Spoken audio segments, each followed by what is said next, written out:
Hello, friends, and welcome back to Panel Chewing Pick of the Week podcast. This is the weekly comic book podcast where Jared and I, and sometimes Mike, hope he comes back, sit and talk about the books we read this week. And then we talk about our favorite book of the week. And after that, we will be getting into our group read, which is free to read for anyone because it's on Libby and Hoopla. More information about that later, I'm broke as shit. if you're not familiar with it. Today we are reading Daredevil issues 191 and 219. And next week we will be reading Love and War. It's in the volume 3. It's included in volume 3. I believe it's a one-shot. So we'll be reading that. And after that, we'll be getting into the Grant Morrison run of Batman. We'll have more information about that next week. Just everyone's a heads up who wants to follow along if you haven't already, or if you want to continue with us. With all that said, Jared, how's it going? Pretty good. That was excellent. I like that we're coming to the end of this run in an exciting fashion of Daredevil here, and then excited for Grant Morrison's Batman, which I never read, so it's pretty cool. I think I read some of his Batman and Robin.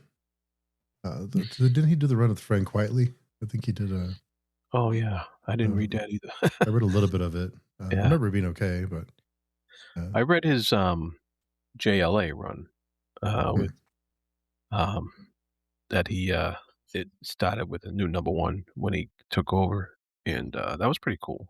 So see what he can do with Batman. Yeah, so we're finishing up the Frank Miller run on Daredevil. I think it's to the point where it's run its course. I think we have the gist of it. I mean, I feel like it's a good place to kind of, I don't say wash your hands of it, but I think it's a good time to switch over to something else. Yeah, I know Miller moved on at this point, I think, and he did come back to Daredevil for miniseries and stuff like that, the whole Born Again thing, and he came back again a couple times, it's been a pretty decent run. I don't know if we want to compare it to Byrne and Claremont on X-Men, but that's tough to beat. Tough act to follow. Kind of unfair, actually, to compare it to that. But it was a legendary run. I mean, just the quality it's hard to replicate for that long of a period of time. Yeah. But we like to try to start the show off with a topic, and this week we have a couple of news items in the comic book world. The first thing is our friends at Distillery announced that they will be ceasing production for a while to try to catch up. They noted there was a blog post on their website, and they noted the recent change in the diamond distribution and some other things as reasons why they had to stop production to catch up and kind of reevaluate, realign, and hopefully get back to normal. And it made me worry a little bit because we've seen lots of smaller presses fold up and not come back. I'm hoping they can figure it out and they can come back and fix whatever problems they have. But they always reminded me of kind of the A24 of the comic book world. And while I don't enjoy all their books, there are some that I really do enjoy. And so I'm hoping that they can figure it out. Yeah, there's always been, throughout my comic book reading life, I've always kind of latched on to certain, companies that came out with this splash, with this new idea for publishing, and with this new look to the books, and a kind of a theme and feel of a direction that they wanted to take comics and stuff like that. I mean, back in the 90s, or even back in the 80s, you had the black and white boom, who was looking to do something different, and I latched onto those. And then in the 90s, you had, for me, it was Valiant Comics. I kind of stayed away from the Image because that was just people from Marvel moving somewhere else. But it was Valiant Comics in the 90s for me. They really had a unique look and direction that they were going, and then but all these things have kind of faded off over time, and it was similar with some other companies as 2000s and stuff went on, and Distillery is the latest one that I'm really enjoying a lot of their content, and they had a package that was slightly different from Hmm. the typical comic book package and the typical viewpoint that you would get with comics. Um, and it was nice. It was well done, well produced stuff, and uh, and it's kind of sad that this stuff doesn't catch on enough to keep these companies, afloat and keep them. I don't know, in the black. I don't know what the specific circumstances of Defiant's decision is, but um, but it's not good for us. It's not good for it can't be good for them. Hopefully they can recover and come back and give us more great stuff. I'll be talking about one of their books today, so I'm and happy to do so. I've enjoyed a lot of their content, so it is worrying. Yeah, I've heard a lot of people say that the prices are too much. That the price tag. I think their books are like $10, and but when you pay $8 for a Marvel book, for it's half of a good third of it is ads. With the quality of paper isn't good, the presentation's the same as you always get. The distillery books are at least bigger. It's a different size. There's more content. It just feels better quality. So that's why I didn't mind paying the extra for it. But I understand why some people, things are tough right now. So I Yeah, understand that now, you have a certain budget. So I don't think that necessarily helped them, but hopefully they come back and can resume production. yeah, absolutely. And you get more bang for your buck with a distillery comic book than you do with a DC or a Marvel book, but they don't have the backing of a DC or a Marvel. They can't print off a bunch of copies and have them just automatically go to comic book shops and what have you. Mm, And like DC and Marvel can, DC and Marvel doesn't have to rely on the Diamond Distributors, network or whatever. They can make their own networks if they gotta. So it's it's kind of unfair, the market the way it's set up. yeah. Uh, but it is what it is. You know what you're getting into when you're starting a comic book company. This is the field. This is the landscape, and you do got to be prepared to deal with that. Yeah. Yeah. It's tough. Yeah. Yeah. I Um, understand you had some other yeah. news. Speaking of small studios trying to survive, Dark Horse just did an exclusive partnering up with Terry Moore, Abstract Studios, and Dark Horse is going to be doing all new reprints of Moore's catalog, his Strangers in Paradise, um, and so on. All new cover art, all new bonus content, and stuff like that. And I'm glad. I'm hoping this is going to keep Moore going and allow him to work on some new stuff going forward. So that is what some of these small studios might have to start doing is partnering up with a slightly bigger company or what have you. Yeah. It's too bad. But that's great to hear about Tony Moore, though. Maybe he'll, be able to get more eyeballs on the work he's done and new fans, Yeah, hopefully. Yep. hopefully. But so I guess we'll get into our list for the week, and we'll start off with a familiar book that Jordan and I both have on our list, which is Absolute Superman number 16. Jordan, what were your thoughts on this one? Yeah. Um, this issue is it's part two of a story line that kind of is opening Superman to the rest of the superhero worlds, I guess. We kind of get he kind of gets a little lesson from this guy on the cover. There's this version of Hawkman in this universe, and I guess it was kind of an informational type of issue, Mhm. um, and it was okay. It ended up, it ends up with there's some action in there. It ends up with a cliffhanger about the for the next issue. Um, but I think we're starting to get into more superhero-y, comic booky territory Hmm. um, with this series, which isn't surprising at all. I kind of knew eventually it would have to go there. Um, but uh, but I still like it. I still enjoyed it. I do miss Ferreira's art. I hope he comes back for the next run. Not that this art is bad at all. It's it's pretty cool.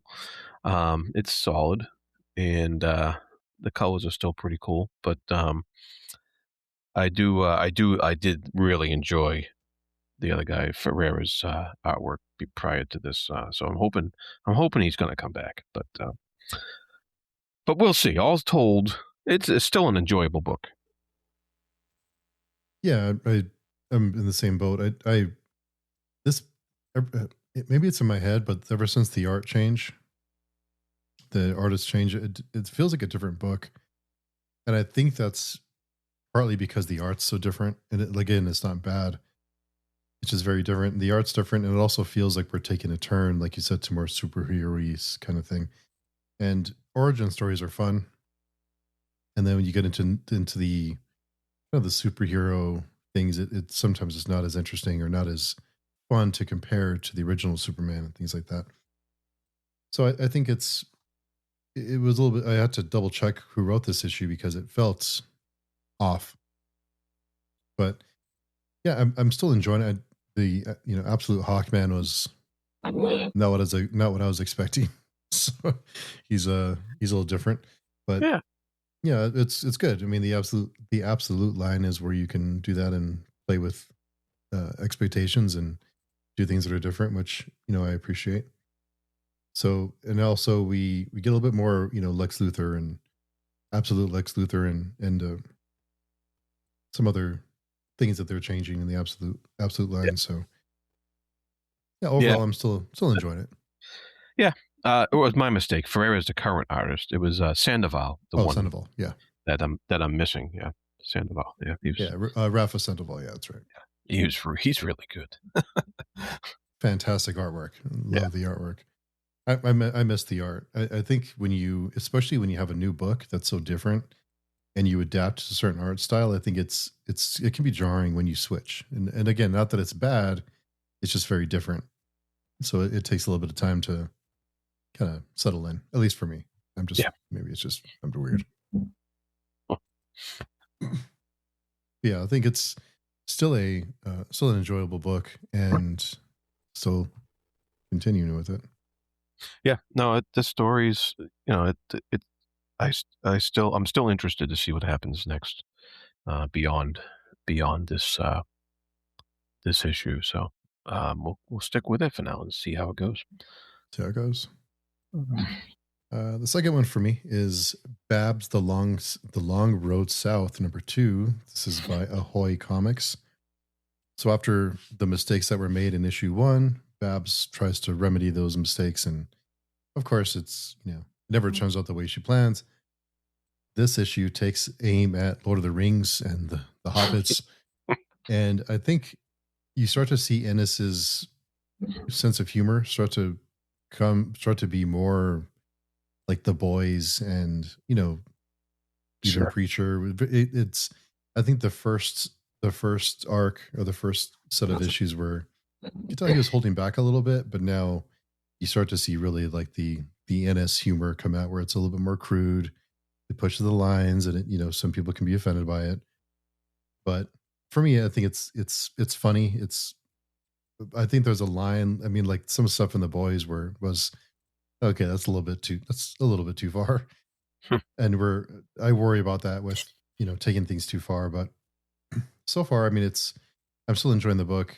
Of course, Ennis and Burroughs together. I mean, it doesn't get much better than that for me. So yeah, even though it can be a little bit much for me at times, I'm still, of course, on board with Babs and looking forward to what happens next. Cool. All right. So Hold on to your hats, folks. My next book is not my pick of the week. Shock. I was shocked. I was shocked. It is The Savage Sword of Conan, number 12. Um, and I was shocked as well, but I could not, in all consciousness, put this one as my pick because even though the story was okay, that's the problem. This is Savage Sword of Conan. The story can't just be okay. It has to be great. This is, you know, this is what we come to. It's been 11 issues of great, and then you have an okay story, and it was kind of disappointing.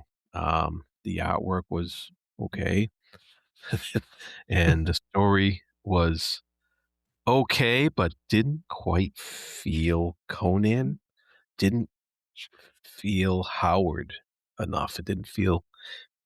It just didn't have what um, I've come to expect from this title. And and it's still worth it. It's still a $7 for over 60 pages of comic book. It's like well worth the money.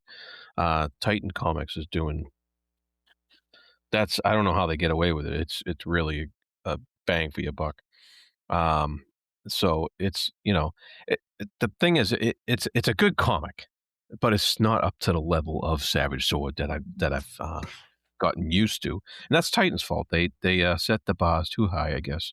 It's a curse. It's a curse, yeah.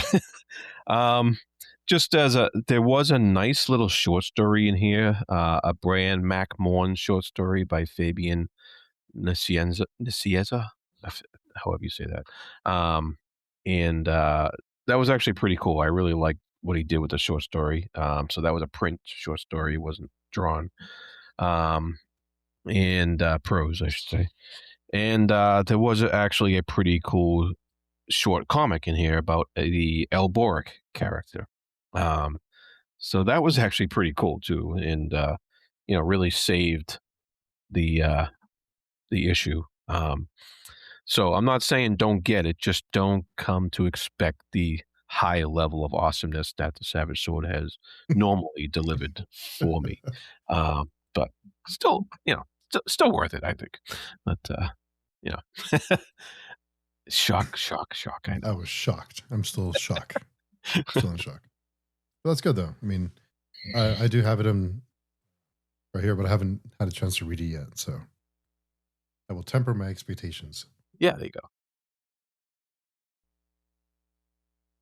So the next one for me is one that I think you talked about last week, Jared, was Astro Quantum, #1 by Mad Cave.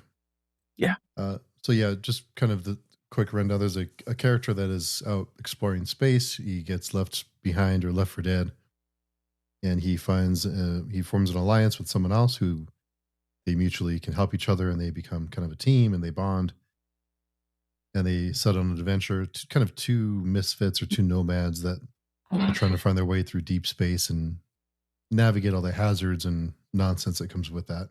And I love these types of stories. I like space stories, kind of kind of the Wild West, but in space with all the different people and races and all the different politics and things. So the art style wasn't my favorite, but I think the story has some potential. And even though the story did have some convenient coincidences, like oh, I'm very familiar with X, Y, and Z. I can help you with that. I thought that was kind of it's like okay, like it works. So yeah, I'll give this one a try. It is. I do see that it can be the potential's there, the foundation is laid, and gonna see where it goes. Yeah, it was a setup issue mostly. Yeah. Yeah. So Yeah. The next one for me is King Spawn 52. And if you listen to the podcast, I know. The cover, these covers are too good. They need to stop making good covers. This stunning cover. And I had heard this issue was okay. And King Spawn is kind of a one-off series where it's like one-off stories, if you can read it and jump out and come back in. That's why I give it a try. So this story revolves around a a child at the time whose dad, who's like a mobster in this mobster family, the dad is killed, and Spawn is the reason he's dead. So the rest of the family that they're in, the mafia family, they take the son under their wing and like, oh, we're gonna get Spawn one day, and one day Spawn shows up dead in a bar somewhere, and they're like, hey, we killed him. Of course, things don't turn out the way they planned, and there's some twists and turns, and so yeah, some of it's not too far, too unpredictable, but it was an enjoyable story. That the art was okay. It was a good one off jump in and jump out kind of story. So it wasn't terrible. That's the second shocking thing that's been said on this episode. That's funny. All right. Well, up next, I have a preview comic from our friends at Distillery Comics that we talked about earlier. And this was the City Beneath Her Feet #2. The preview comic was only in black and white because I don't think it's ready for production yet due to the things we mentioned earlier. But with that said, I wanted to check it out because I really enjoyed #1, and and I needed to get another book for this week, so I That works out. that worked out, and I'm glad I did. I it's an interesting book. It's the artwork is it's like simple lines. There's nothing elaborate here.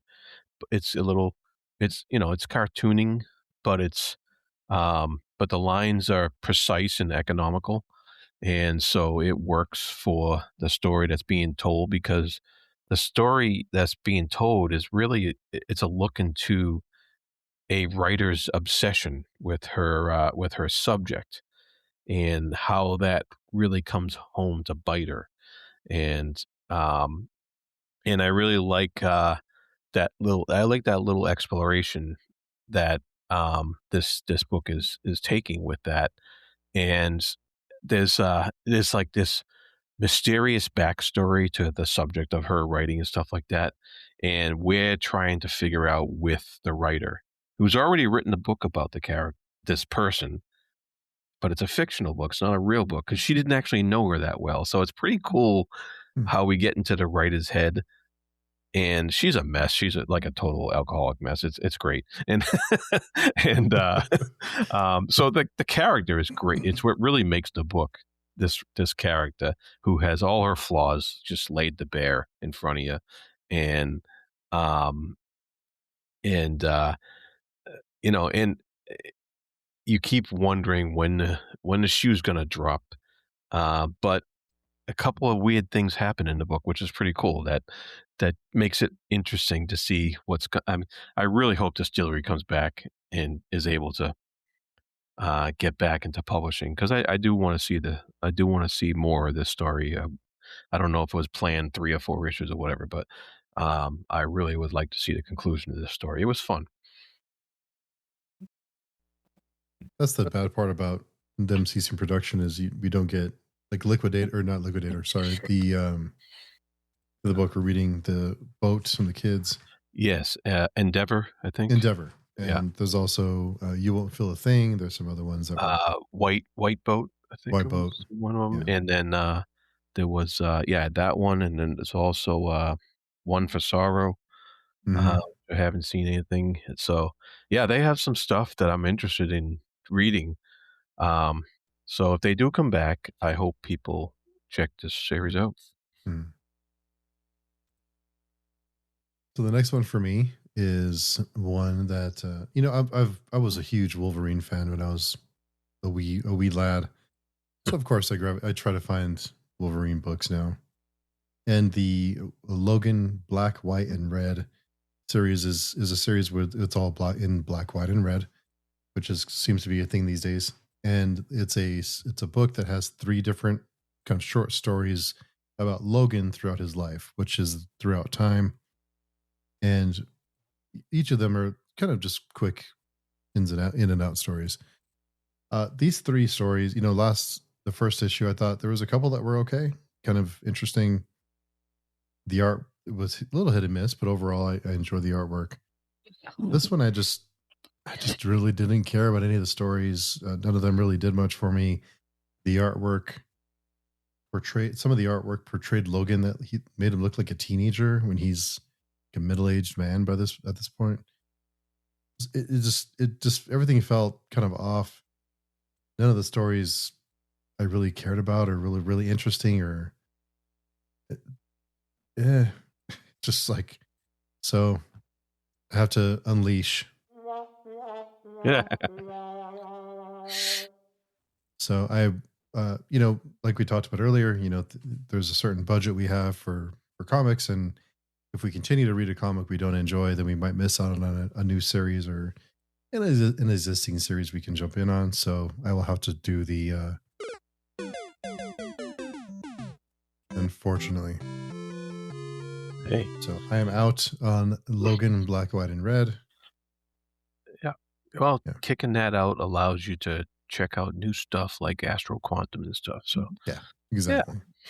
So it's unfortunate. I wish the stories were stronger. They just weren't.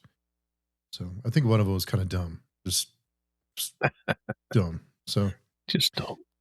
So we'll go from bad to good because it is time. Yeah. The picks of the week. All right. So I have my pick of the week was a surprise to me. I wasn't expecting to like this as much as I did. It's Night City. That's a KNIGT type of night, by Matt Kint and David Lapham, a friend who draws everything these days. And this is He's from busy. Dark Horse Comics. And I first picked this up, and it's got Lapham's usual crazy artwork that he does. It's very busy to start out with because there's this superhero type character smashing things, being in one of those typical superhero fights and what have you.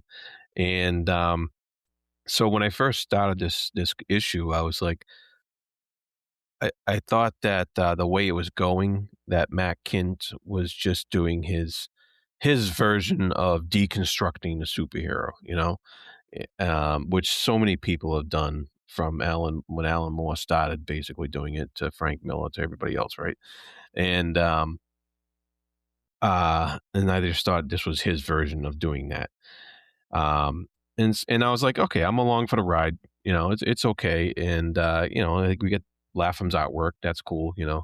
And then it takes a left turn, and it surprised me. And I was like, what is going on here?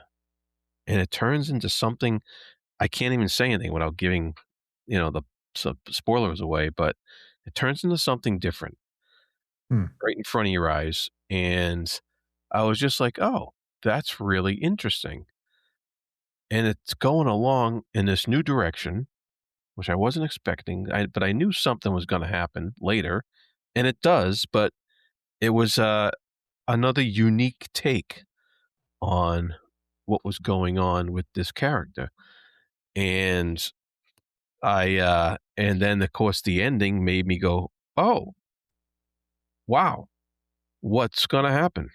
I don't know. I got to find out next issue. And that's what we want from comics, right? Yep. We want to be shocked, surprised, and we want that urge to pick up the next issue because we're unfortunately of that collector mentality that we can't help it. But so they pushed all the right buttons with the story and artwork here. It was crazy enough and weird enough that it doesn't look like a mainstream superhero comic. So at least even though it started out to almost be one of those, it quickly got you out of that, took a left turn, did something different, and then started twisting and turning, and then the ending was like, oh, something definitely difference going on here, and I'm interested in the next issue. Nice. Yeah, What publisher? Dark Horse. Dark Horse. Okay. Yeah, Interesting. Okay. yeah, Night City. I don't remember seeing that one. I'll have to take a look at it. Yeah, definitely. Especially with the first issue, you want it to be something that brings you back, so that intrigues you, that wants want to keep reading. So you don't always get that. It's nice when Yeah. that happens. So my pick this week was Terror Bites number 5 by Mad Cave Studios. Mad Cave's been on a roll lately. So there's a main story that's set up that has gone through every issue so far, and through each issue there's always kind of a side story that accompanies the main story. So there's some connections there, at least gives you some clues on what's going on in the main story. And it seems like it's starting to really ramp up. In this issue, we get a kind of the side story is a husband and wife, or a couple who come together because their love of science and their ambition to explore space and to become, you know, in the science field in this futuristic world. And they start to kind of drift because the wife is doing really well. She's ascending. She's climbing the ladder, and the husband's struggling. He's not as not as intelligent. He's just doesn't he's not as successful in his endeavors. So they start to drift, and the story the way that it wraps up. The side story is very sad. It's a depressing end to the story, and of course, if you know me, I love shit like that. So of course, I loved it. I thought that the way that it brought it integrated the couple's relationship and the way that they interacted, and the way that they wanted to make each other happy and to be with each other, and the way that it was woven into the story, I thought was pretty clever. And yeah, it was sad and depressing. And the main story is really starting to come together with some of the clues we've had before, starting to piece it together. And this is a limited series. I think we're almost done because you can really feel things ramping up. So yeah, really enjoyed this one. Terabytes number 5 by Bad Cave Studios. Nice. Nice. And it is time to get into our group read. This week we are reading Daredevil, the Frank Miller run of Daredevil, issues 181 and 219. We're in volume 3 of the collected editions, and this is free to read on Libby or Hoopla. So if you'd like to read along with us, we read 2 issues per week, and it is free to read, so anyone can read it. I'm broke as shit. Just have to have a library card, and just sign up for Libby or Hoopla and check the book out. And our next, like we mentioned before, if you missed out on this one, you can catch up on the next one, which is the Grant Morrison run on Daredevil. We'll start that in 2 weeks. Batman. Next week, we will be reading Love and War, I believe it's a one-shot. And then we'll move on to the Grant Morrison run on Daredevil, of Batman, and I'll have more information about that next week, if I can get all that out. Anyway, Daredevil issue 191, I thought was like a recap, like, kind of recapping what's happened. Daredevil and Bullseye together in a room, and it's a Russian roulette kind of thing. It reminded me of how bad the Deer Hunter is, but how well it's done in this instance. And I really liked the way that they used it, and the way that all came together, and Daredevil being kind of vulnerable, and in this weird place where he was angry and he wants revenge, but he also doesn't want to become Daredevil or become Bullseye, become a villain. I thought I really liked this issue. Yeah, me too. First of all, Frank Miller was back on the artwork, and he was inked by Terry Austin, the famous inker for John Byrne during the X-Men run. Oh, nice, very nice. And I thought it was just a huge jump up. I really liked the artwork in this issue. I thought it was just some of the best that we've seen for this run so far. And yeah, I liked seeing Chucky's perspective, and the whole messed up family dynamic that was going on there with his little family, and how Daredevil was keeping an eye on it and stuff like that. And then so I like that different viewpoints that we got with that. And like you said, you already said with the bullseye stuff, I thought that was great. I liked how he asked himself, "What am I giving people by running around in tights and punching crooks? You know, what does that do for Yeah. people?" Um, and some of the disillusionment that comes along with that, with the disillusionment that comes along with Chucky when Daredevil kind of beats up his dad, and Yeah. um, so it was a really, I thought it was one of Miller's better stories, and definitely one of his better artwork, outputs in combination with Terry Austin, the inker. So that was pretty good stuff. I really enjoyed it as well. Yeah, I really like you said, am I making a difference, or am I making things worse? Am I showing people that, me punching people is a way to solve problems, or am I making the world a better place or a worse place? I'm just a person that solves problems with their fists. And what is that telling everybody? I thought that all that was, and it that can be done. That's been done before Yeah, in not so successful ways. But I felt in this instance, following Daredevil and seeing all that's happened to him because of Bullseye, and in a room together, you know, turning each pull on the trigger, and eventually find out that there's no bullets in the gun, which I was wondering what would happen with that. I thought that was really neat too. Like, there's the gun's not loaded, but throughout the issue, you think, okay, there's three more, there's four, yeah, four shots, five shots, and done the last one. So yeah. And you make a I good point really there, did. because it's I think the artwork, because you said this type of story has been done before. These questions have been asked before.